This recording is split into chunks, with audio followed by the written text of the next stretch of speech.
आज का क्वेश्चन है कि जब हम तेज़ी से दौड़ते हैं तो सांस क्यों फूलने लगता है। चैनल के लास्ट तक बने रहें, आज कुछ नया सीखने को मिलेगा। तो चलिए स्टार्ट करते हैं।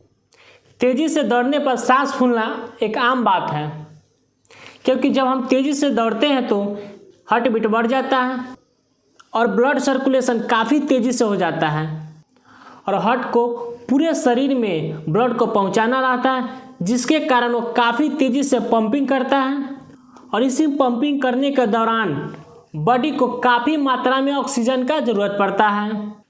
जब हमारे शरीर को वही ऑक्सीजन की कमी महसूस होने लगती है और सही ढंग से ऑक्सीजन प्रोवाइड नहीं हो पाता है, इसी कारण हमारी जो सांस है फूलने लगता है।